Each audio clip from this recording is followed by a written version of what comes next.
everyone, how are you all? I hope you all are doing well. So in my last two videos we have covered the classification of polymerization. In this video we are proceeding with synthesis of polymers. Polymers are synthesized, like there are certain reactions by which polymers are synthesized. These are known as polymerization reactions. तो ये जो reactions हैं ये दो तरीके के हैं, या आप इसको कह सकते हैं एडिशन और chain growth polymerization reaction. You can also another one is condensation और स्टेप ग्रोथ पॉलीमराइजेशन रिएक्शन. तो हम एडिशन या चेन ग्रोथ पॉलीमराइजेशन रिएक्शन की तरफ बढ़ते हैं. तो आप देख रहे हैं यहाँ पर ये वर्ड है चेन ग्रोथ पॉलीमराइजेशन. ये अंडरस्टूड है कि ये चेन जो जिस तरीके से चेन ग्रो कर रही है, लेंथन कर रही है, हम उस तरीके का पॉलीमराइजेशन रिएक्शन देखेंगे ये कैसा है. तो ये जो चेन ग्रोथ पॉलीमराइजेशन होता है ये फ्री रेडिकल मैकेनिज्म से होता है. आपने सुना होगा फ्री रेडिकल मैकेनिज्म के बारे में. अगर नहीं सुना है, नहीं पढ़ा है तो यहाँ पे आप पढ़ लेंगे. तो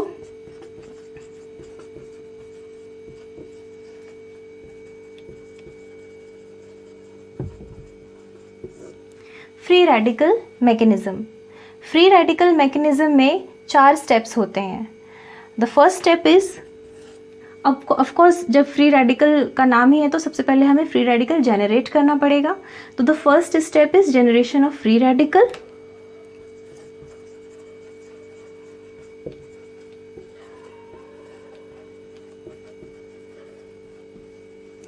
the second step is chain initiation step.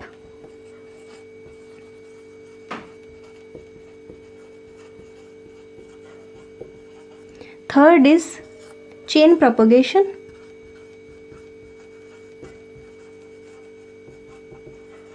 and the last step is chain termination.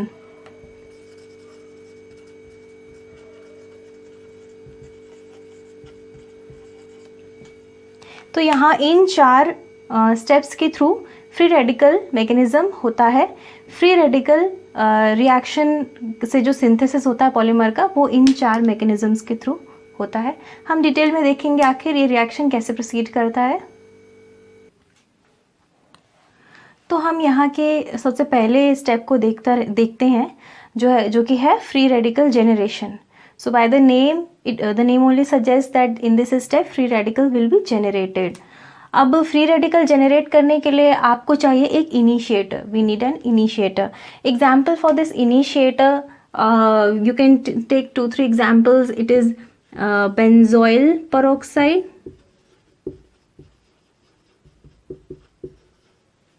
it can be acetyl peroxide, and it can be tertiary butyl peroxide. So the initiators are usually peroxide we are taking here. It can be some other molecules also, but here in your syllabus usually peroxides are taken, so we are taking peroxides here. So इसके साथ हम एक चीज़ देखते हैं कि इसका reaction mechanism. चलिए इसका रिएक्शन मैकेनिज्म ही पहले देख लेते हैं. तो चलिए देखते हैं कि इसका मैकेनिज्म कैसे प्रोसीड करता है. यहाँ पर हम लेते हैं बेंजोइल पेरोक्साइड. बेंजोइल पेरोक्साइड का स्ट्रक्चर आप देख सकते हैं यहाँ पे.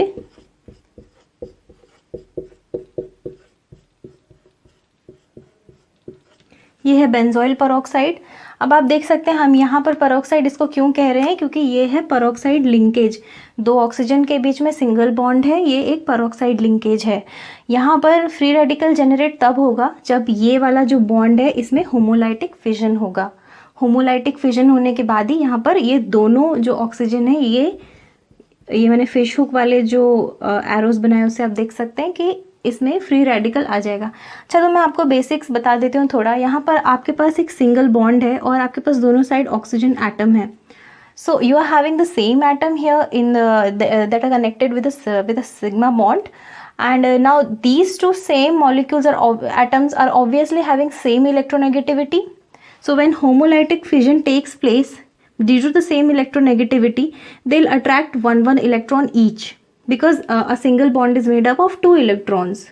So when this bond breaks, this oxygen and this oxygen, they both will acquire one electron each. So by this both the oxygen will have free radical, like both the oxygen will be converted into free radicals. तो हम अपने reaction के साथ आगे बढ़ते हैं. यहाँ पे हमने देखा बेंजोइल पेरोक्साइड में होमोलाइटिक फिजन हो गया. तो उसके बाद हम देखते हैं यहाँ पर होमोलाइटिक फिजन होने के बाद यहाँ पर हमें 2 मॉलिक्यूल मिलेंगे बेंजोइल पेरोक्साइड का जो फ्री रेडिकल है उसके. इसको आप कार्बोक्सी फ्री रेडिकल कह सकते हैं. कुछ इस तरीके का दिख रहा है ये. This is your free radical and you have 2 benzoyl peroxide free radical now. So in further reaction what will happen from here, you don't need this CO2 here. So this CO2 will be eliminated. Entropy change is involved in this. CO2 will be eliminated from here.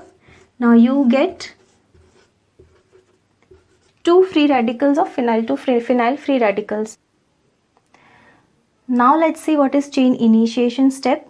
In chain initiation step, again we can see by the name we can have an idea that chain का initiation होगा. यहाँ से polymer की chain का initiation होगा. इसका initiator क्या था जो हम already first step में generate कर चुके हैं. That free radical was the initiator.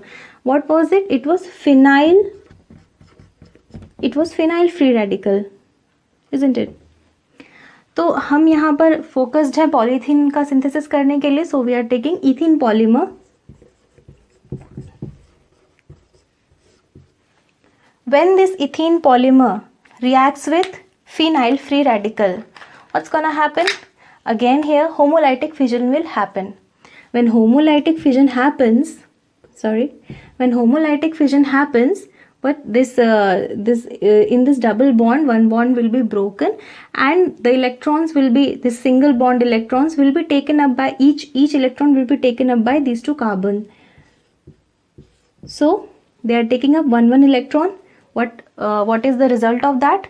इससे होता है कि ये दोनों कार्बन फ्री रेडिकल्स में कन्वर्ट हो गए. तो जब ये फ्री रेडिकल्स में ये दोनों कन्वर्ट हो गए तो इसके साथ रिएक्ट करेंगे हमारे फिनाइल फ्री रेडिकल के साथ. मैं यहाँ लिख देती हूँ.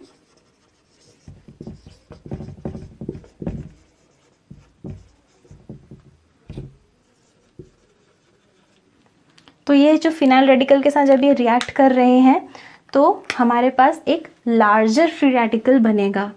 लार्जर फ्री रेडिकल कैसा बनेगा देखते हैं.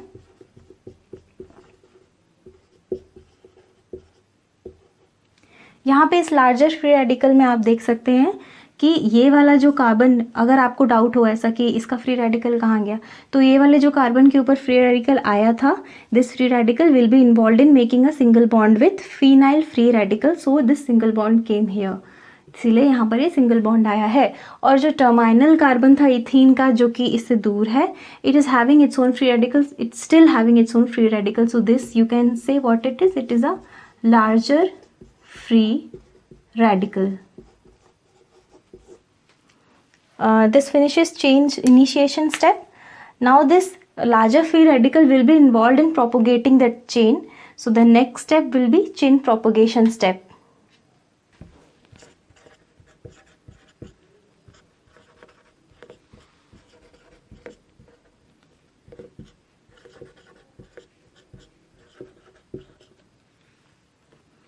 In chain propagation step, we'll see how chain is gonna lengthen further.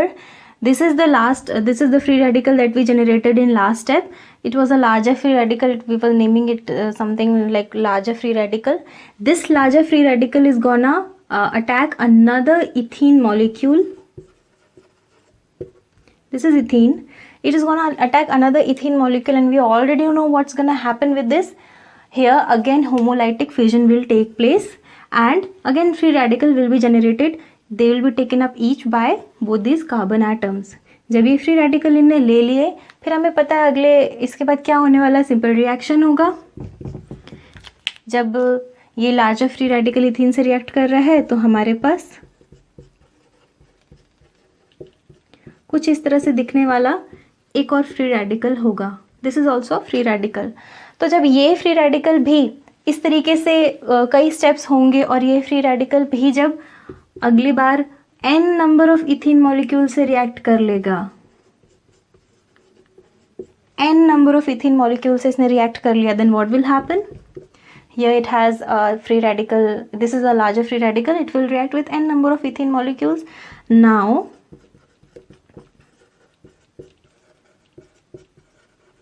you see, because it has reacted with n number of ethene molecules, we can denote it like this, and again at last there will be a free radical remaining. This is an even larger free radical.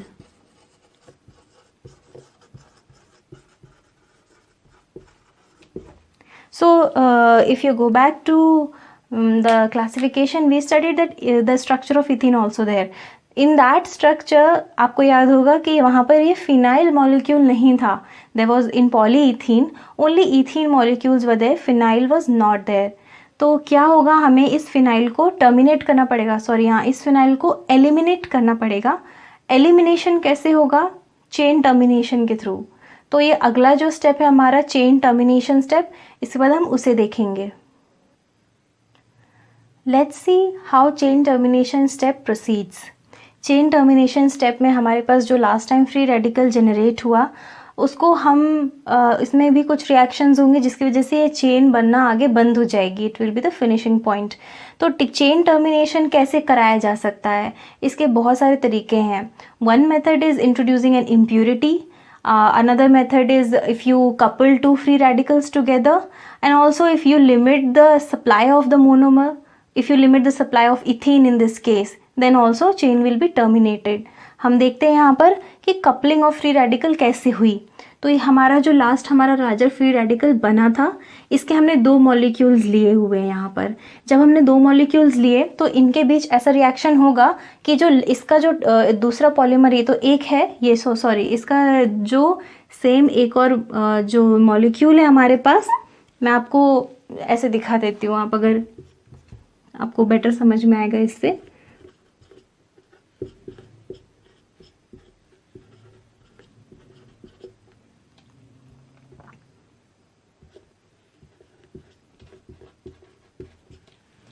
तो हमारे पास 2 molecules हैं free radicals जिनमें है. जब ये दोनों react करेंगे तो सेम जैसे पहले होमोलाइटिक फिजन हो रहा था और फिनाइल के साथ इसने बॉन्ड बनाया था, ये अब आपस में बॉन्ड बना लेगा. जब इन दोनों का बॉन्ड बन जाएगा तो हमारे पास एक इस तरह का दिखने वाला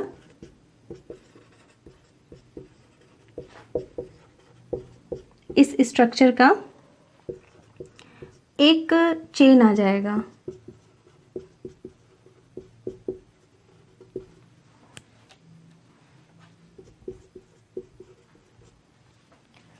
ये हमारा एक चेन आ जाएगा, यहाँ पर चेन टर्मिनेट हो जाएगी. अब आप अगर सोचें कि C6H5 तो एलिमिनेट हुआ ही नहीं, जो फिनाइल की मैंने बात की थी कि ये पॉलीथीन में नहीं होता है. तो अगर मैंने आपको एक और मेथड बताया था कि चेन टर्मिनेशन का एक और मेथड क्या था, वो था कि आप इस इथीन की सप्लाई को लिमिट कर दीजिए. So when you limit ethene supply here, this also will be eliminated, and what you gonna get is a polyethene chain. इस तरीके का आपको एक चेन मिल जाएगा पॉलीथीन का. Sorry, it will be better represented like this. Ethene का आपको एक पॉलीमर मिल जाएगा, पॉलीथीन बन जाएगा, मेरा मतलब ये. तो ये था चेन टर्मिनेशन स्टेप. इससे ये फ्री रेडिकल मैकेनिज्म ख़त्म होता है और ये chain termination step last step था. आप कंफ्यूज ना हुए, यहाँ पर मैं नंबर को चेंज नहीं कर पाई. ये लास्ट स्टेप था इसका, और ये फ्री रेडिकल मैकेनिज्म आपने देख लिया कैसे होता है. नेक्स्ट है कंडेंसेशन रिएक्शन से पॉलीमराइजेशन कैसे होता है, अब हम उसे देखेंगे. So let's start with preparation of polymers bye condensation reaction. तो कंडेंसेशन रिएक्शन के बारे में मैंने आपको बहुत पहले एक बात बोली थी कि कंडेंसेशन में वाटर एलिमिनेशन हो रहा है, 2 मोनोमर्स मिलते हैं और वाटर एलिमिनेशन होता ही है मोस्ट केसेस में. तो यहाँ हम इस चीज़ को एग्जाम्पल्स के थ्रू समझने की कोशिश करते हैं. Let's take an example of nylon 6,6 first. So what we need in this reaction, we need 2 monomers that are hexamethylene diamine and adipic acid. So in this hexamethylene diamine is a base and adipic acid is basically an acid. We've already seen how they look, but I'll make it here again. I'll make the structures again. So ये है आपका हेक्सामिथिलीन diamine और आपका adipic acid कुछ ऐसा दिखता है। It is a dicarboxylic acid जिसमें 4 मिथाइल के मॉलिक्यूल्स भी होते हैं। जब आप इनको जैसे यानी कि हेक्सामिथिलीन डायमाइन और एडिपिक एसिड को इक्वल प्रोपोर्शंस में लेंगे तो आपका नायलॉन 6,6 का फॉर्मेशन होगा। इक्वल प्रोपोर्शंस को आप दर्शा सकते हैं कैसे भी, यहाँ मैं n लिख रही हूँ। ये इक्वल होने चाहिए, इक्वल प्रोपोर्शंस। फिर आप देखते हैं कि कैसे प्रोपोगेट होगा। यहाँ पे एकदम से नायलॉन 6,6 नहीं बनेगा। First we'll see how this is an acid. We all know what is the property of an acid. They donate a proton and what basis do, they accept a proton. तो यहाँ पर क्या होगा, जो ये हेक्सामिथिलीन diamine है इसके ऊपर ये प्रोटॉन आ जाएगा और इसके ऊपर चार्ज जनरेट हो जाएगा। और क्योंकि ये अपना प्रोटॉन लूज कर चुका है तो ये कुछ इस तरीके का दिखेगा हमें, एडिपिक एसिड।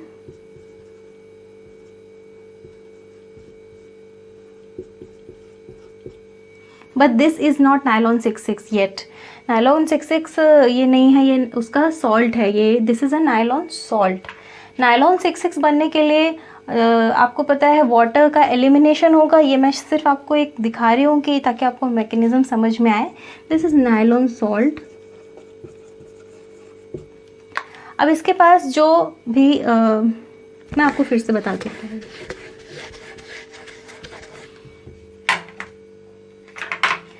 ये था आपका नायलॉन सॉल्ट।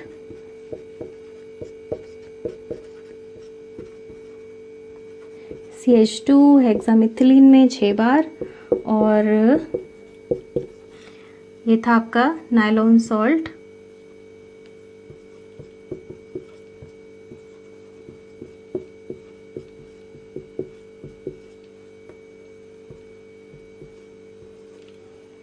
यहाँ पर ये पॉजिटिव चार्ज इसके ऊपर, यहाँ पर वाटर एलिमिनेशन हो रहा है।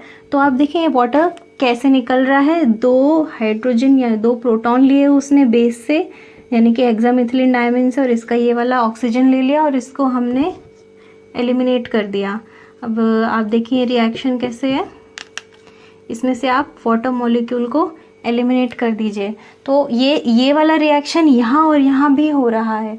ठीक है, आप समझेंगे आगे कि ये रिएक्शन यहाँ भी हो गया। तो यहाँ पर क्या होगा, यहाँ पे 2 आपके प्रोटॉन निकल गए। तो आपके पास कुछ ऐसा दिखने वाला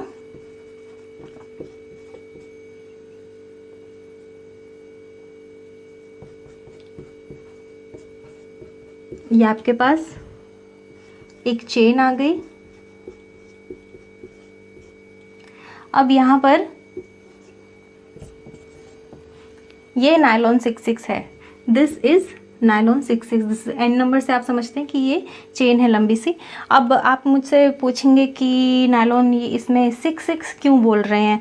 तो बेसिकली इसमें नायलॉन 6,6 इसलिए कह रहे हैं क्योंकि यहाँ पर इसमें 6 मॉलिक्यूल्स आप देख रहे हैं मिथाइल के यहाँ पर, और दूसरा यहाँ भी 6 मॉलिक्यूल्स हैं यहाँ पर कार्बन के। कैसे हैं, 4 तो यही हैं और एक ये है कार्बोक्सी वाला और एक ये कार्बोक्सी वाला, तो ये टोटल 6। तो इसलिए नायलॉन 6,6 इसका नाम है बेसिकली। तो ये रहा आपका पॉलीमराइजेशन बाय कंडेंसेशन का फर्स्ट एग्जाम्पल। हम सेकेंड एग्जाम्पल पे अब जाते हैं। क्या है हमारा सेकेंड एग्जाम्पल है नायलॉन 6। नायलॉन 6 को कैसे प्रोड्यूस किया जाता है ये देखते हैं। नायलॉन 6 को कैप्रोलैक्टम उसका जो इनिशिएटर नहीं, उसका जो रिएक्टेंट है वो कैप्रोलैक्टम है। दिस इज क्या है आप पूछेंगे, कैप्रोलैक्टम।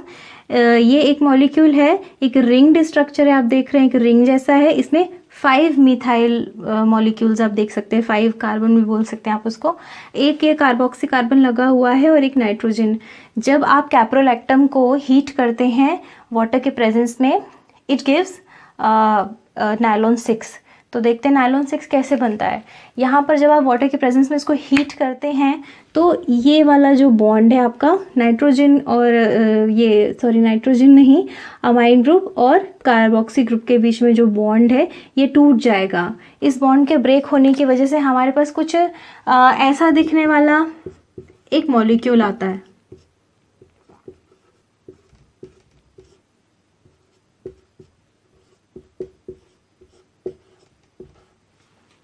ये जो मॉलिक्यूल है दिस इज नायलॉन 6,6।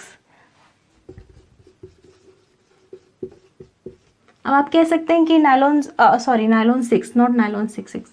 अब आप कह सकते हैं नायलॉन 6 क्यों? क्योंकि यहाँ पे फिर से क्या है, हमारे पास 6 कार्बन एटम्स, यहाँ पर ये 5 है और एक 6th कार्बन एटम जो कार्बोक्सी कार्बन है, that is the 6th one. So this is nylon 6। this is the second example. It's done now. Now we'll move on to third example. Our next example is terylene, or it is also called Dacron.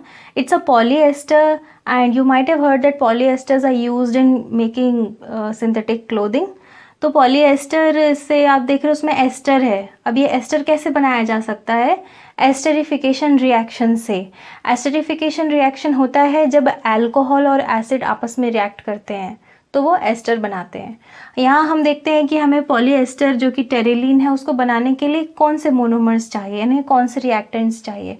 तो हमें monomers चाहिए ethylene glycol और terephthalic acid. Ethylene glycol is a diol, that means it has two alcohol groups. It looks something like this.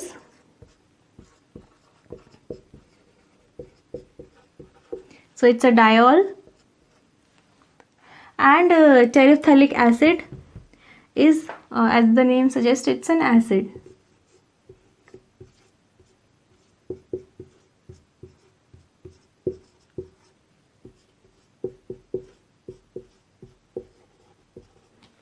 Again we are taking n number of molecules here, and here also you need to take both these monomers in same proportion for formation of terylene or Dacron. तो जब ये बनता है, जब ये react करते हैं आपस में, तो यहाँ पर जो CH3 ग्रुप है ये इसके OH ग्रुप के साथ CH3OH यानी कि मेथनॉल बनाएगा और यहाँ से एलिमिनेट हो जाएगा। और same goes with this one also. I can show it like this here. So both these this CH3OH and this CH3OH will be eliminated out as methanol, 2 methanol molecules. तो हमारे पास कैसा दिखने वाला एक मॉलिक्यूल बचता, हम देखते हैं। यहाँ पर आएगा CH2, CH2,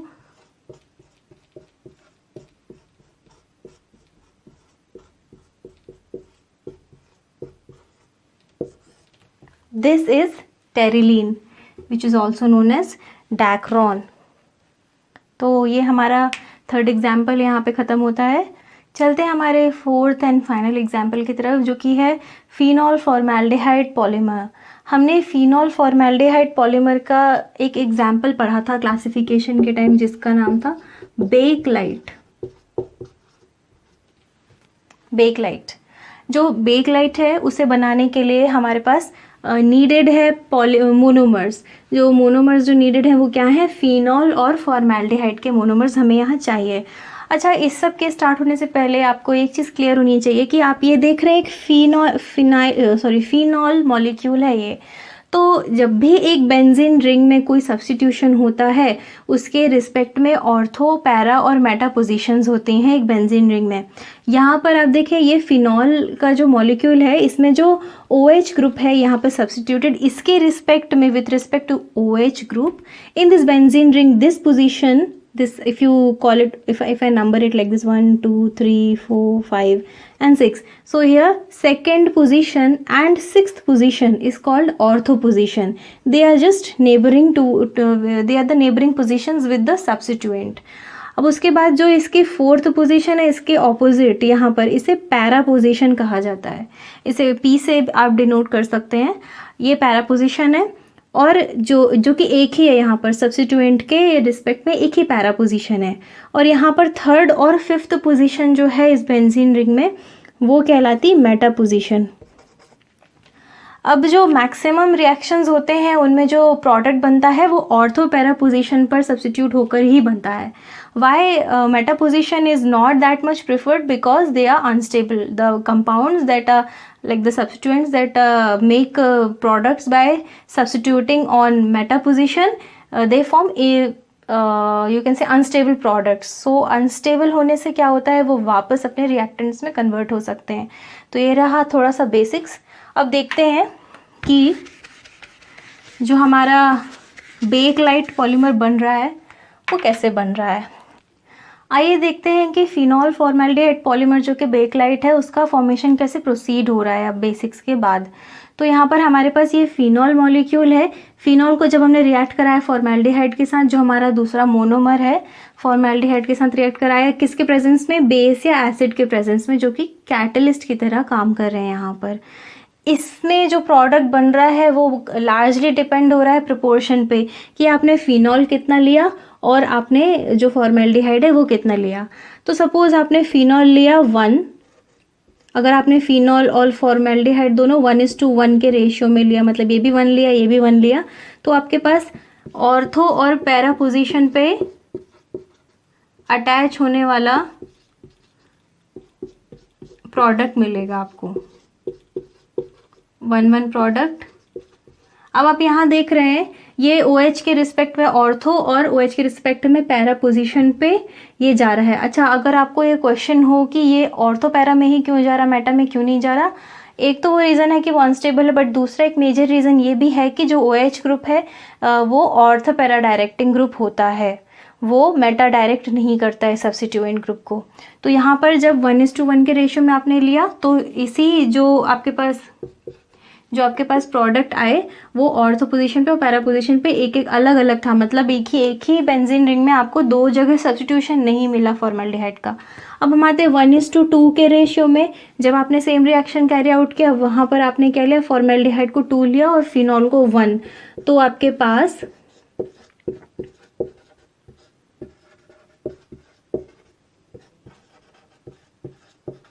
ये ऑर्थो और पैरा सब्स्टिट्यूटेड फॉर्मेल्डिहाइड का ortho para substituted phenol group, ये जो मॉलिक्यूल है आपको मिल गया। अब जब आप 1:3 के प्रोपोर्शन में इसको लेते हैं, मतलब यहाँ पर 3 फॉर्मेल्डिहाइड ले रहे हैं, तो आपको ट्राई सब्स्टिट्यूटेड प्रोडक्ट मिल रहा है। ये एक ट्राई सब्स्टिट्यूटेड प्रोडक्ट है। यहाँ पर सेकेंड, 4th और 6th तीनों पोजीशन में जो फॉर्मेल्डिहाइड है वो सब्स्टिट्यूट हो गया। ये आपने समझ लिया। अब हम बढ़ते हैं कि बेकलाइट की आगे सिंथेसिस कैसे हो रही है। बेकलाइट की सिंथेसिस के लिए हमारे पास जो प्रोडक्ट मिले थे हमें, उनको लेते हैं हम यहाँ पर n नंबर, वही हमारे मोनोमर की तरह काम कर रहे हैं। यहाँ पर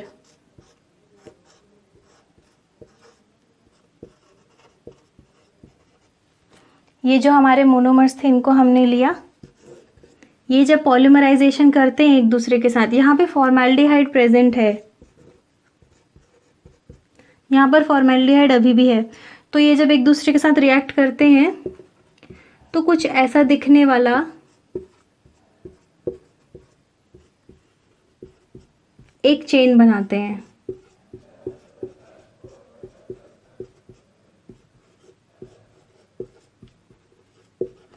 तो यहाँ आप देख रहे हो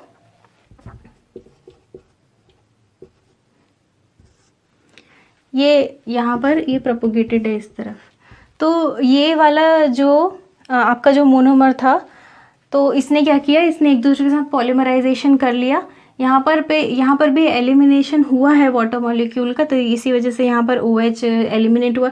और जो नेबरिंग फिनॉल रहा होगा ऐसा फिनॉल, यहाँ पर जब आप देखते हैं बेंजीन में एक हाइड्रोजन प्रेजेंट रहता है, उस हाइड्रोजन को निकाल लिया, इसके जो दूसरा मोनोमर जो रहा होगा फॉर्मेल्डिहाइड सब्स्टिट्यूटेड फिनॉल का, उसने नेबरिंग वाला जो था मोनोमर उससे हाइड्रोजन इस वाली पोजीशन से निकालकर H2O बाहर कर दिया, तो वो इस तरीके का एक पॉलीमर बना लिया।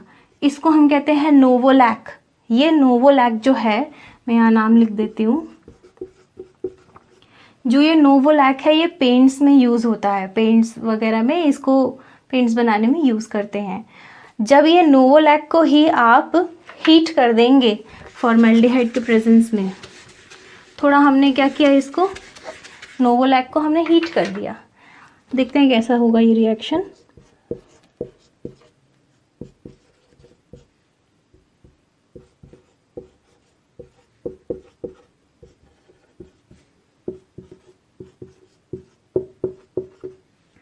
तो जो ये नोवोलैक था हम इसे हीट करते हैं, तो हमने नोवोलैक को जब हीट किया फॉर्मेल्डिहाइड के प्रेजेंस में, जब हमने इसको हीट किया तो अब ये बेकलाइट में कन्वर्ट हो जाएगा, ये क्रॉस लिंक्ड हो जाएगा। देखते हैं ये कैसे क्रॉस लिंक होता है। इसको कहते हैं कि इसकी क्रॉस लिंकिंग इतनी एक्सटेंसिव होती है, इतनी एक्सटेंसिव क्रॉस लिंकिंग होती है इसकी कि अगर आप इसे मतलब बेक लाइट को अगर आप हीट कर देते हो तो फिर इसके बाद ये अपना शेप चेंज नहीं करता है। तो देखते हैं किस एक्सटेंसिवनेस से यहाँ पे इसका स्ट्रक्चर क्रॉस लिंक्ड है।